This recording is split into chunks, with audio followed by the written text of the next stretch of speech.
মুখ্যমন্ত্রী মমতা বন্দ্যোপাধ্যায় কিন্তু একটা জিনিস স্পষ্ট ভাবে কোন রকম করে এই যে সরকারটা চালাচ্ছে না, এই সরকারের আমি বারবার বলেছি, এই সরকারের একটা দোকান চালানোর মতন ক্ষমতা নেই। শুধুমাত্র কি বলুন তো, শুধুমাত্র এই গভর্নমেন্টটা চলছে কোন রকম করে গুঁজে গাঁজে গাঁজে মেজে। মুখ্যমন্ত্রী মমতা বন্দ্যোপাধ্যায় সরকারটা চালাচ্ছেন এইভাবে। কারণ হচ্ছে, না আছে এদের কোনো প্রশাসনিক ভাবে কোনো কিছু, না আছে সেন্ট্রাল থেকে যেগুলো যে নির্দেশগুলো থাকে সেই নির্দেশগুলো পূরণ করার মানসিকতা, না আছে এই সরকারের কোনো কিছু করার। আর এই সরকার কিন্তু বারবার ধরে একটা জিনিস মানুষকে দেখিয়ে যাচ্ছে বা চলেছে, যে প্রশাসন ভাবে কোন রকম করে শুধুমাত্র প্রশাসন বলটা দিয়ে যদি টিকিয়ে রাখা যায়, আর প্রশাসনের মানুষগুলো যদি হাতে থাকে, তাহলে কিন্তু একেবারে সোনায় সোহাগা। আর মুখ্যমন্ত্রী মমতা বন্দ্যোপাধ্যায় একেবারে সেন্ট্রাল থেকে, সেন্ট্রালকে তো তিনি মানেনই না, একেবারে সুপ্রিম কোর্ট থেকে হাইকোর্ট থেকে কোন কোর্টে মানেন আমি বলতে পারছি না, কিন্তু মুখ্যমন্ত্রী মমতা বন্দ্যোপাধ্যায় একের পর এক ভুল করতে চলছে। আসলে তিনি তিনি কিন্তু এই এই পশ্চিমবঙ্গকে কোন রকম করে ভারতের মধ্যে রাখতে চাইছেন না। কেন বলছি? মুখ্যমন্ত্রী মমতা বন্দ্যোপাধ্যায় প্রি প্ল্যানিং ভাবে একটা কয়েকটা পন্থা কিন্তু অবলম্বন করছে, জানে 26-এর ভোটে, আর 26-এর ভোট জানে, বিশেষ করে 26-এর ভোটটা 2021-এ যেভাবে হয়েছিল, যদি 21-এ যদি 50% হয়ে থাকে, 26-এ সেটা 100% হয়ে থাকবে। আর সেটা মূল একেবারে যে স্তম্ভ, প্রশাসনিক স্তম্ভ, সেটা কিন্তু এক সময় 26-এ যে ঠিকঠাক করে কাজ করা যাবে না, তার কারণ হচ্ছে কিছু মুখ্যমন্ত্রী মমতা বন্দ্যোপাধ্যায়ের কিছু গুটি আছে, সেই গুটিগুলোকে আপনারা জানেন। আমাদের রাজ্যে যেটা হচ্ছে, আমাদের রাজ্যে একেবারে মাথায় যিনি বসেছে, যদি মুখ্যমন্ত্রী মমতা বন্দ্যোপাধ্যায়ের একেবারে হাতের মানে সবকিছু করতে পারতেন, ডিজিপি, ডিজিপি জানেন রাজীব কুমার। তো যেখানে ডিজিপি রাজীব কুমারকে তার কিন্তু সময় এসে গেছে, আর সেখানে মুখ্যমন্ত্রী মমতা বন্দ্যোপাধ্যায় সেই জায়গা থেকে তাকে বলা হয়েছিল যে ডিজিপি এখন যেহেতু তার সময় চলে যাচ্ছে, একজন ডিজিপি নিয়োগ করো, যে মানে নামের লিস্ট পাঠাও। রাজ্যকে বলা হয়েছিল যে যে 3জন ডিজিপি তাদের নামের লিস্ট পাঠাও, যাদের হচ্ছে আমরা বসাতে পারি। কিন্তু মুখ্যমন্ত্রী মমতা বন্দ্যোপাধ্যায় এটাকে গোলমেল পাকানোর জন্য চেষ্টা করছে। 3জনকে পাঠিয়েছে, 3জনের নাম পাঠিয়েছে, যাদের মেয়াদ হচ্ছে 6 মাসের ভেতর। এবারে খেলাটা বুঝুন, 6 মাসের ভেতরে তাদের মেয়াদ। মুখ্যমন্ত্রী মমতা বন্দ্যোপাধ্যায় একেবারে প্রশাসনের যে ভিত, যেটা কিন্তু সাধারণ মানুষ জানে না, প্রশাসনের যে ওপরে ডিজিপি, যে মাথাটাকে একেবারে অন্যরকম ভাবে একটা মানে নিজের নিজের গভর্নমেন্ট বডির সঙ্গে এমন ভাবে মানে অ্যাটাচ করতে চাইছে, যেটা কিন্তু খুবই স্বাভাবিক ভাবে, যেটা কিন্তু কোনো রাজ্য সরকার করে না। আর এটাকে তিনি গোলমেলে একটা ব্যাপার করতে চাইছেন। কেন বলছি, সবটাই আজকে আমার এই প্রতিবেদনে নিয়ে আসবো। নমস্কার দর্শক বন্ধু, আমি সুশান্ত, বেঙ্গল নিউজ হাবের পক্ষ থেকে সবাইকে ভালোবাসা এবং প্রণাম জানিয়ে আজকে আমার প্রতিবেদন। ডিজিপি রাজীব কুমারের সময় কিন্তু শেষ। 31শে জানুয়ারি কিন্তু ডিজিপি রাজীব কুমারের সময় শেষ। আর এই জায়গা থেকে কিন্তু বারবার ধরে কিন্তু বলা হয়েছে যে ডিজিপি রাজীব কুমার যেহেতু সময় শেষ, সেই জায়গা থেকে সেই জায়গা থেকে 3জন ডিজিপির নাম তোমরা উল্লেখ করো, যে 3জনকে বসানো যেতে পারে, বা তিনজন না একজনকে বসানো যেতে পারে, সেরকম একটা নাম রাজ্যকে বলা হয়েছিল। রাজ্য সেখানে কি করেছে জানেন তো, আপনাদেরকে দেখাচ্ছে। রাজ্য সেখানে একটা বিশাল বড়, রাজীব কুমারের পরে কে আসবে, ডিজিপি নিয়োগে নজিরবিহীন জট তৈরি করছে মুখ্যমন্ত্রী মমতা বন্দ্যোপাধ্যায়। রাজ্যের পাঠানো প্যানেল ফেরালো ইউপিএসসি। এবারে মুখ্যমন্ত্রী মমতা বন্দ্যোপাধ্যায় এমন ভাবে জট করে রেখেছে, যেটা ইউপিএসসি সলভ করতে পারছেন, যেটা একমাত্র সলভ করতে পারবে সুপ্রিম কোর্ট। এবারে বুঝতে পেরেছেন মুখ্যমন্ত্রী মমতা বন্দ্যোপাধ্যায় কিভাবে তালগোল পাকানোর একটা বড় পরিমাণে পরিহাস বা চেষ্টা চলছে। এমন ভাবে তালগোল পাকিয়ে রেখেছে, জট তৈরি করে দিয়েছে, যেখানে শুধুমাত্র সেই প্যানেলটাকে ফেরত পাঠালো, রাজ্যকে পাঠালো ফেরত ইউপিএসসি। একজন ইউপিএসসি অফিসার, তিনি হচ্ছেন পশ্চিমবঙ্গের ডিজিপি হিসাবে নিয়োগ হয়ে থাকে যে কোনো রাজ্যে। তো সেখানে মুখ্যমন্ত্রী মমতা বন্দ্যোপাধ্যায় একেবারে বিশাল ভাবে এক চটপটি।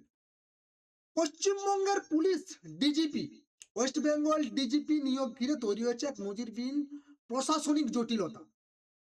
প্রশাসনিক একটা বিশাল জটিলতা তৈরি করেছে।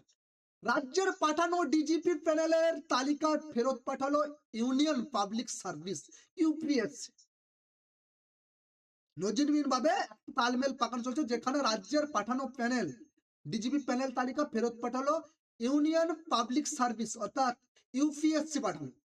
এই মুহূর্তে রাজ্যের কোনো স্থায়ী ডিজিপি নেই। এই মুহূর্তে আমাদের পশ্চিমবঙ্গে রাজ্যের কোনো স্থায়ী ডিজিপি নেই। বর্তমানে ডিজিপি রাজীব কুমার, যাকে দিয়ে মুখ্যমন্ত্রী মমতা বন্দ্যোপাধ্যায় বারবার বৈতরণী পার করেছেন। আর ডিজিপি রাজীব কুমারের মতন এত সহযোগী আর কেউ থাকেনি বা করেনি। ডিজিপি রাজীব কুমারকে রাখার প্রচুর পরিমাণে প্রয়াস বা চেষ্টা চলছে। ডিজিপি রাজীব কুমার আগামী 31শে জানুয়ারি অবসর নিতে চলেছেন। তার আগেই পরবর্তী ডিজিপি নিয়োগ নিয়ে কিন্তু রাজ্যকে বারবার বলা হয়েছিল। রাজ্য সেখানে কি করছেন তো UPSC all India service AIS শাখার ডিরেক্টর নন্দন কিশোর কুমার রাজ্যের মুখ্য সচিব নন্দিনী চক্রবর্তী, বর্তমানে জানেন আমাদের রাজ্যের মুখ্য সচিব চেঞ্জ হয়ে গেছে, নন্দিনী চক্রবর্তীকে একটি চিঠি লিখে জানিয়েছেন এই পরিস্থিতিতে পশ্চিমবঙ্গের জন্য ডিজিপি প্যানেলের চূড়ান্ত করা। এই মুহূর্তে পশ্চিমবঙ্গের ডিজিপি যে কে বসবেন তার প্যানেল চূড়ান্ত করা ইউপিএসসির পক্ষে কিন্তু সম্ভব হচ্ছে না। কেন? মানে ডিজিপির যে প্যানেল যিনাকে নিয়োগ করা হবে সেটা ইউপিএসসি পারছে না, এমন মুখ্যমন্ত্রী মমতা বন্দ্যোপাধ্যায় জট পাকিয়ে রেখেছে।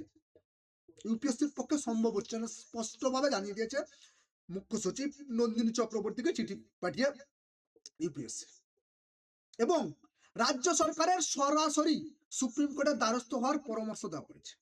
মানে বলেছেন যে আমরা, আপনি যেভাবে জটটা পাকিয়েছেন, যে জটটা পাকিয়েছেন এই জটটা কোন রকম করে ইউপিএসসি এটা কোন রকম করে এই জটটা আর ছাড়াতে পারবে না। দরকার হলে আপনি চলে যান সুপ্রিম কোর্টে, সুপ্রিম কোর্ট যদি পারে আপনার এই সমস্যা সলভ করবে। মানে এবার বুঝতে পারছেন, মানে মুখ্যমন্ত্রী মমতা বন্দ্যোপাধ্যায় বুঝে গেছে আরে ভাই ডিজিপি রাজীব কুমার চলে যাচ্ছে। এতদিন ধরে থাপা গুজা করে রাখা হয়েছিল কোন রকম করে, আর তো ডিজিপি রাজীব কুমারকে রাখার কোন রকম করে কোনো রাস্তা নেই, আবার টাকার খেলা। তো কোন রকম করে ডিজিপি রাজীব কুমারকে রাখার কোন রকম করে প্রয়াস আর নেই, আর সুযোগও নেই। তো সেই জায়গা থেকে আর অন্য কাউকে যে চুজ করবে সেটা এই 6 মাসের ভেতরে মুখ্যমন্ত্রী মমতা বন্দ্যোপাধ্যায়ের একেবারে অনুগত্য হিসাবে কাজ করবে কিনা সেটা তো ব্যাপার আছে। ডিজিপি রাজীব কুমার যে সুন্দরভাবে মুখ্যমন্ত্রী মমতা বন্দ্যোপাধ্যায় প্রশাসনিক ব্যবস্থাগুলো এরকম কেন, এত সুন্দরভাবে কাজ করেছিলেন, যার জন্য এই যে ডিজিপি রাজীব কুমারকে যেহেতু কোন রকম করে করা গেল না ডিজিপি রাজীব কুমারকে, তো সেই জায়গাতে করা যাবে না। তার জন্য মুখ্যমন্ত্রী মমতা বন্দ্যোপাধ্যায় একটা তালগোল পাকানোর চেষ্টা চলছে। একেবারে ইউপিএসসি থেকে বলে দেওয়া হয়েছে আপনারা যখন এখনো পর্যন্ত প্যানেল ঠিক করতে পারেননি আপনারা সুপ্রিম কোর্টে চলে যান, আর আপনাদের এখানে আপনাদের কোনো আমরা পারছি না, ইউপিএসসি স্ট্রিক্ট ভাবে জানিয়ে দিয়েছে। চিঠিতে সুপ্রিম কোর্টে প্রকাশ সিং মামলায় সুপ্রিম কোর্টে বলা হয়েছে যে সুপ্রিম কোর্টে প্রকাশ সিং মামলার নির্দেশকে উল্লেখ করে বলা হয়েছে। সুপ্রিম কোর্টে মানে চিঠিতে লেখা হয়েছে যে সুপ্রিম কোর্টে যে প্রকাশ সিং এর মামলা রয়েছে সেখানে নির্দেশ করে বলা হয়েছে বর্তমানে ডিজিপির মেয়াদ শেষ হওয়ার অন্তত 3 মাস আগে, ডিজিপির মেয়াদ শেষ হওয়ার অন্তত 3 মাস আগে পরবর্তী ডিজিপি বাছাইয়ের জন্য রাজ্যের কাছে ইউপিএসসি ডিজিপি বাছাইয়ের জন্য রাজ্যকে ইউপিএসসির কাছে প্রস্তাব পাঠানো হয় 3 মাস আগে থেকে। 3 মাস আগে থেকে কিন্তু রাজ্য মানে মেয়াদ শেষ হওয়ার আগে, বর্তমানে ডিজিপির যে মেয়াদ শেষ হওয়ার আগে রাজ্যকে মানে যেটা যে ইউপিএসসি কে পাঠাতে হয় যে কে ডিজিপি বসবে সেটা কিন্তু প্রস্তাব পাঠাতে হয়, কিন্তু সেই নিয়ম মানা হয়নি বলছে কমিশন, বলে জানিয়েছে কমিশন। সেই নিয়ম মানা হয়নি বলে মানে ইউপিএসসি বোর্ড কিন্তু বা কমিশন কিন্তু জানিয়েছে। ইউপিএসসি সূত্রে জানা গেছে প্রাক্তন ডিজিপি মনোজ মাল্লব্যের 2 বছরে, প্রাক্তন যে ডিজিপি ছিলেন মনোজ মাল্লব্যের 2 বছরে নির্ধারিত মেয়াদ শেষ 2023 সালে 27শে ডিসেম্বর হয়েছিল। যে ডিজিপি মনোজ মাল্লব্যের শেষ হয়েছিল 2023 27শে ডিসেম্বর। নিয়ম অনুযায়ী তাতে অন্তত 3 মাস আগে অর্থাৎ 2023 সালে সেপ্টেম্বর মাসে আইপিএসসি আধিকারিকদের নামের তালিকা পাঠানো উচিত ছিল রাজ্যে। মাল্লব্যের মানে 2023 সালের তার 3 মাস আগে কিন্তু 23 সালের সেপ্টেম্বর মাসে সিনিয়র আইপিএসসিদের নামের তালিকা পাঠানো উচিত ছিল রাজ্যের, কিন্তু বাস্তবে সেই প্রস্তাব পাঠানো হয়, বাস্তবে যেটা পাঠানো হয় 1.5 থেকে 2 বছর পর গত বছরের জুলাই মাসে। মানে যিনি আমাদের মানে একেবারে নির্দিষ্টভাবে একেবারে যিনি থাকেন আমাদের রাজ্যের ডিজিপি যিনি থাকেন তিনাকে যেহেতু পাঠানো হয় সেটা মানে 3 মাস আগে পাঠানো হয়। প্রাক্তন ডিজিপি মনোমালয় 2 বছর নির্ধারিত মেয়াদ শেষ হওয়ার আগে পাঠাতে হয়, কিন্তু সেটাকে কোনো রকম করে পাঠাননি মুখ্যমন্ত্রী মমতা বন্দ্যোপাধ্যায়। কোনো রকম করে তার সরকার সেটাকে থাপাগুজা করে রেখে দিয়েছে। গত বছর জুলাই মাসে এই বিলম্ব সুপ্রিম কোর্টের নির্দেশের সরাসরি লঙ্ঘন বলে মনে করছে কমিশন। যে এই যে 1.5 থেকে 2 বছর পরে গত জুলাই মাসে কিন্তু পাঠানো হয়েছে, এই যে গত মানে বছরের জুলাই মাসে এই 1.5-2 বছরের যে সময়, এই যে সময় মুখ্যমন্ত্রী মমতা বন্দ্যোপাধ্যায় যে ওভার করলেন, এই বিলম্ব সুপ্রিম কোর্টের নির্দেশে সরাসরি লঙ্ঘন বলে মনে করছে কমিশন। ইউপিএসসি স্পষ্টভাবে জানিয়ে দিয়েছে যে আপনাদের যেটা পাঠানো উচিত ছিল, ডিজিপি মনোজ মাল্লব্যের পরে যেটা পাঠানো উচিত ছিল এখনো পর্যন্ত আপনারা পাঠাননি।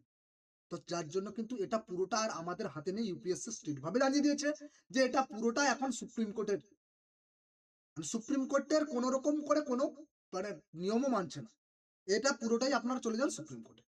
2025 সালে জুলাইয়ের রাজ্যে যে যে প্যানেল পাঠায় তাতে ছিল 2025 সালে জুলাই মাসে রাজ্য প্যানেল পাঠায়, তাতে ছিল মানে 1.5-2 বছর ওয়েট করে, 1.5-2 বছর ওয়েট করে তারপর 2025 সালে একেবারে 2025 সালে জুলাই মাসে কোনো রকম করে প্যানেল পাঠানো হয়েছে।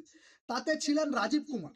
যে প্যানেল ছিল সেই প্যানেলে যে নামগুলো পাঠানো হয়েছিল, মানে এতদিন ধরে এই যে প্রাক্তন ডিজিপি মনোজ মাল্লব্য তিনার মানে রিটার্নিং এর পরে তারপরে যে নামগুলো পাঠিয়েছিল 2025 সালে জুলাই মাসে, তাতে যে নামগুলো ছিল নামগুলো দেখুন, তাতে নামগুলো দেখুন, তাতে ছিল রাজীব কুমার, রাজেশ কুমার, রণধীর কুমারের নাম। এই তালিকা নিয়ে গতই আগস্টে ইউপিএসসি এম্পালমেন্ট এম্প্যানেলমেন্ট কমিটির, অর্থাৎ ইউপিএসসির এম্প্যানেলমেন্ট কমিটির বৈঠক হলেও কোনো সিদ্ধান্ত হয়, বৈঠক হলেও কোনো সিদ্ধান্ত হয়নি। মূলত এখানে প্রশ্ন উঠেছে 2023 সালে তালিকা না পাঠিয়ে 2025 সালে কেন পাঠালো? আমাদের যে নির্দিষ্ট যে ছিলেন ডিজিপি মনোজ মাল্লব্য, যাটা কিন্তু তার 3 মাস আগে পাঠানো হয়েছিল, এতদিন 1.5-2 বছর ওয়েট করে যেটা 2023 সালে না পাঠিয়ে মুখ্যমন্ত্রী মমতা বন্দ্যোপাধ্যায়ের সরকার সেটা পাঠিয়েছে কত 2025 সালে কেন পাঠালো? এই 1.5-2 বছর কেন ওভার করে দিল? এবার বুঝতে পারছেন প্রশাসনিক ব্যবস্থাটা কিভাবে চলছে, গভর্নমেন্ট কিভাবে চালাচ্ছেন, এবার বোঝা গেছে। মুখ্যমন্ত্রী মমতা বন্দ্যোপাধ্যায় ঠেলে ঠুলে ছাপাছুপি করে কোন রকম চালাচ্ছে, এটাই হচ্ছে। আরো জটিল তৈরি করছে প্যানেল থাকা আধিকারিকদের চাকরির মেয়াদ, আরো জটিল তৈরি করে দিয়েছে কিভাবে? এই যে এতে যে নাম আছে রাজীব কুমার, রাজেশ কুমার, রাজীব কুমার ও রাজেশ কুমার অবসর আর 6 মাস কম সময়ের মধ্যে, মানে যখন এটা পাঠানো 2025 সালে পাঠানো হয়েছিল, 2025 সালে মূলত এটা 2023 সালে, তো 2025 সালে কেন পাঠানো হলো? পাঠানো 2025 সালে জুলাই মাসে।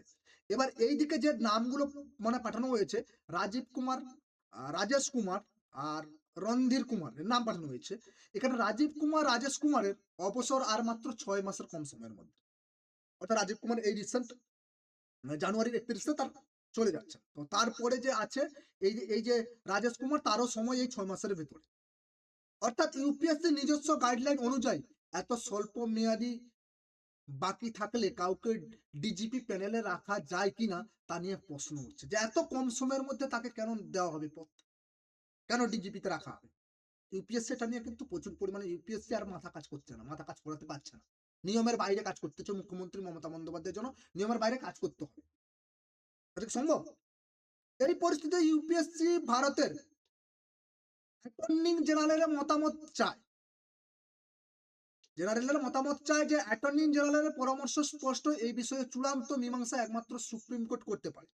অর্থাৎ এখানে শুধুমাত্র এই যে 2 বছর 1.5 বছর আটকে দিয়ে তারপরে যে নামগুলো পাঠানো হয়েছে সেগুলোতে তাদের মানে টাইমের যে ভ্যালিডিটি রয়েছে 6 মাসের ভেতরে, এটা নিয়ে যে ইউপিএসসি আর এর সলভ করতে পারছে না, এটা পুরোটাই এখন পাঠাতে পুরো দিয়ে চূড়ান্ত মীমাংসা একমাত্র করতে পারবে সুপ্রিম কোর্ট। ইউপিএসসির হাতে আর কোনো সিদ্ধান্ত নেওয়ার কোনো ক্ষমতা নেই। সব মিলিয়ে 31শে জানুয়ারির পর পশ্চিমবঙ্গের শীর্ষ পদে কে বসবেন তা নিয়ে তৈরি হয়েছে সম্পূর্ণ নজিরবিহীন পরিস্থিতি। রাজ্যের প্রশাসনিক ইতিহাসে এমন অনিশ্চয়তা আগে আমরা দেখিনি। তো মুখ্যমন্ত্রী মমতা বন্দ্যোপাধ্যায়ের সরকার এটা একেবারে স্পষ্টভাবে করে দিচ্ছে, বুঝতে পারছেন? এবার রাজ্যে কিভাবে চলছে এবার বুঝতে পারছেন? কোন রকম থাপা গোজা মেরে কিভাবে চালাচ্ছে মুখ্যমন্ত্রী মমতা বন্দ্যোপাধ্যায়, বুঝতে পারছেন? মানে আমাদের ডিজিপি এখনো পর্যন্ত 1.5 বছর যে ডিজিপি থাকার কথা, মানে আমাদের একেবারে গভর্নমেন্ট বডিতে যেটা থাকার কথা, একেবারে স্থায়ীভাবে কোনো ডিজিপি আমাদের নেই। ওরকম মনোজ কুমারকে দিয়ে চালানো হয়েছিল, কিন্তু মনোজ কুমার আর সেই সময়টাও দিচ্ছে না। সেই সময়টা যে নামের লিস্ট পাঠাতে 1.5-2 বছর মুখ্যমন্ত্রী মমতা বন্দ্যোপাধ্যায় ওয়েট করছে, কাটিয়েছে। এবারে আপনারা বুঝে নিন যে আমাদের একেবারে ঠিক আছে প্রশাসনিক ব্যবস্থা মুখ্যমন্ত্রী মমতা বন্দ্যোপাধ্যায় কিভাবে ছেলে খেলার মতন খেলছে, বুঝতে পারছেন? আপনাদের কাছে স্পষ্টভাবে তুলে দিলাম। অবশ্যই এরপরে ভিডিওগুলো যা থাকবে আপনাদের কাছে তুলে দেবো। ভালো থাকবেন, সুস্থ থাকবেন, নমস্কার, জয় হিন্দ।